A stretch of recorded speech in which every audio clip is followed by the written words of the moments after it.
Muy buenos días, queridos hermanos. Comenzamos ya esta semana la penúltima sobre el estudio de los 12 apóstoles y en este caso ocupados con Jacobo, el hijo de Alfeo el menor y Simón el celote.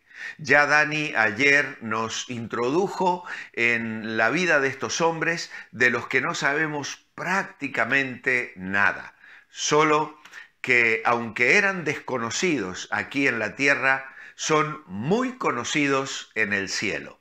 ¿Por qué? Porque recibieron el llamado que el Señor Jesucristo les hizo, porque respondieron en fe al propósito de Dios en su vida y porque llegaron a cumplir la voluntad plena de Dios, llevando el mensaje del Evangelio a distintos lugares y dando sus vidas para la proclamación del Evangelio de salvación. Así que sus nombres están allí, en las listas de los apóstoles que encontramos en los 3 evangelios sinópticos y en Hechos de los apóstoles. Pero también sus nombres, nos dice la Biblia, estarán grabados en los cimientos de las puertas, allí en la Jerusalén celestial, porque sin duda alguna sirvieron al Señor y Dios les ha de honrar conforme a la responsabilidad que asumieron al responder de corazón al llamado que recibieron de parte del Señor. El primer apóstol que nos va a ocupar esta semana es Jacobo, hijo de Alfeo el menor. Estos hombres, como decimos en nuestro comentario hoy, lo dejaron todo para seguir a Cristo. De hecho, Pedro habla por todos ellos cuando dice: he aquí nosotros hemos dejado todas nuestras posesiones y te hemos seguido. Habían dejado casas, trabajos, tierra, familia y amigos para seguir a Cristo. Su sacrificio había sido heroico y menos Judas Iscariote, todos llegaron a ser testigos valientes e intrépidos. Estos apóstoles, estos hombres, no eran figuras imaginarias, sino gente real. No eran celebridades prominentes, sino hombres comunes y corrientes, pero que llegaron a responder de corazón al llamado que recibieron de parte del Señor. Obviamente que ellos tenían sus talentos, sus propias capacidades, habían recibido cierta formación.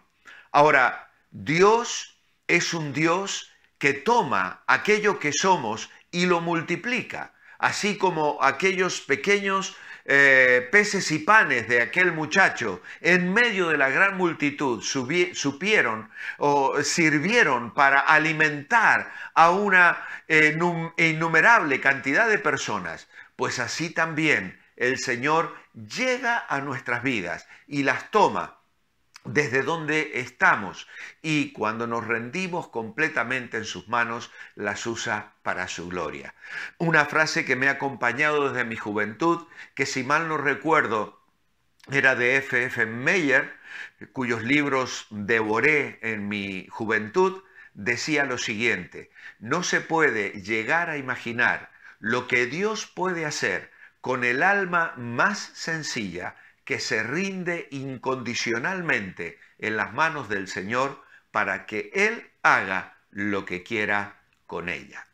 Una de las cosas que tenemos que saber es que al vivir en un mundo caído, al tener un enemigo que no solo es enemigo del cristiano, sino que Satanás es un enemigo de la humanidad, es un ladrón que quiere matar, hurtar y destruir, pues al enfrentar la vida, especialmente sin Dios, ya de por sí tenemos muchas cosas en contra, porque el pecado nos daña, familias imperfectas nos dañan, la herencia genética que recibimos de nuestros padres con tendencias pecaminosas nos daña, y todo eso está orientado a llevarnos a perder nuestras vidas, a un absoluto desastre y sobre todo a una eternidad de perdición.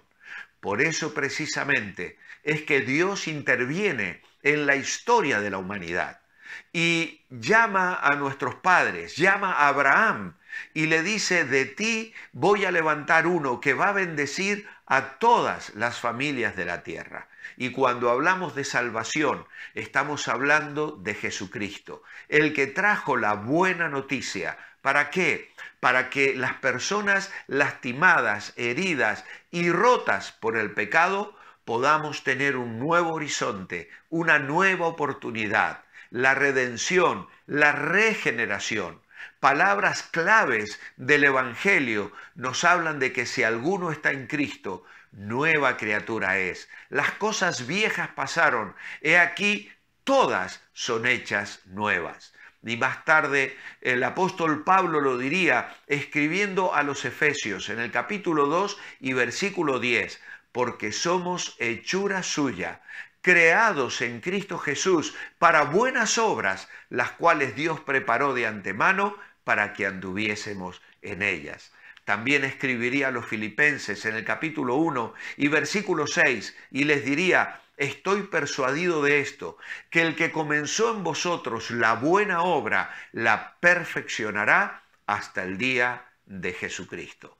Y esto es lo que Dios hace en nuestras vidas. Cuando viene a nosotros, nos levanta de nuestra rotura, de nuestro fracaso, de nuestra depresión, de nuestra tristeza, de nuestra amargura y nos transforma poderosamente en Jesucristo. Nos hace hijos e hijas de Dios y pone un nuevo sentir, un nuevo propósito, una nueva razón en nuestra existencia.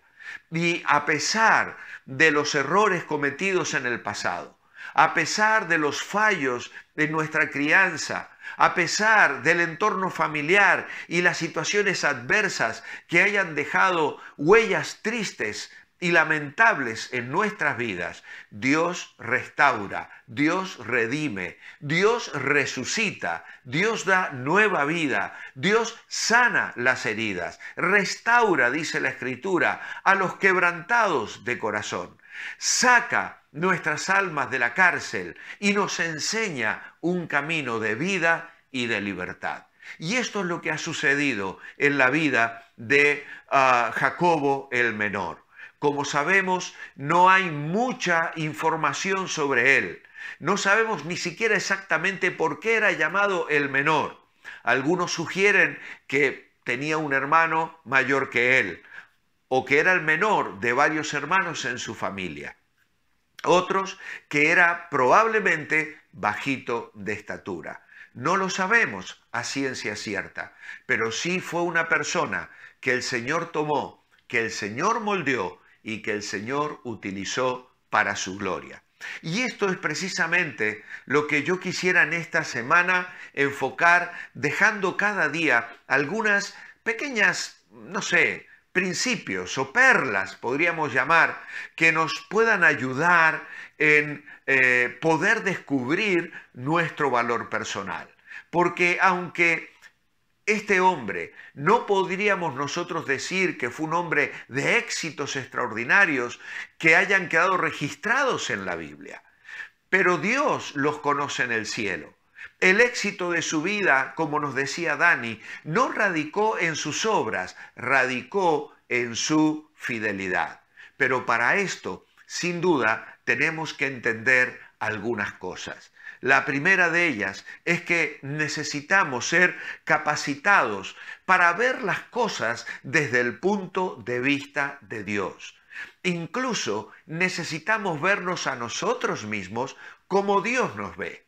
En Colosenses capítulo 1, versículo 9, Pablo ora a Dios y dice, estamos pidiendo a Dios que puedan ver las cosas como serían desde su punto de vista, al darles la capacidad de comprender las cosas espirituales.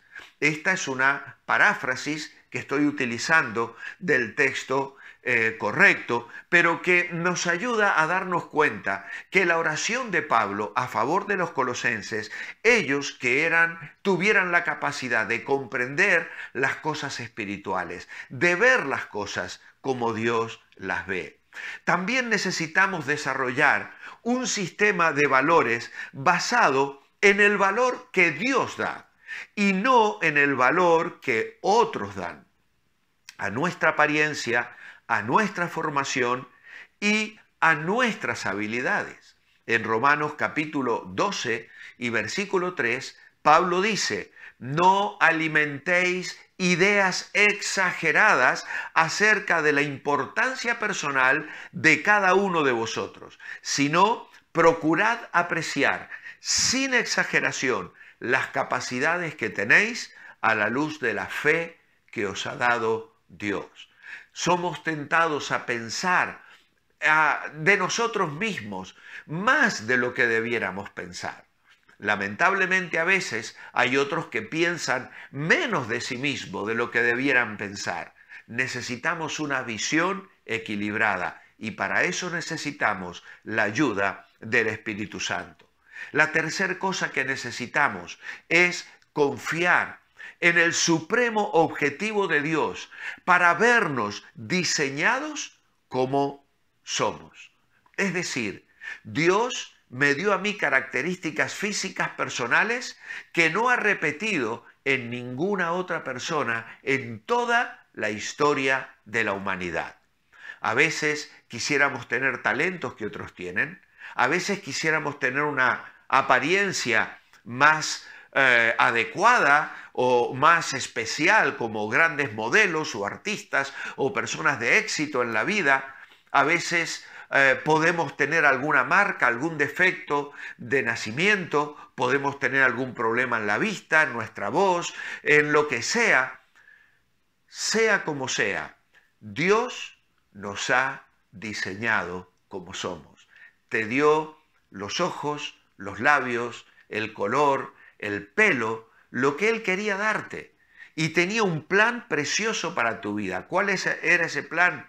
Que en todo sea Dios glorificado por Jesucristo en tu vida. Y ese es el gran propósito de Dios.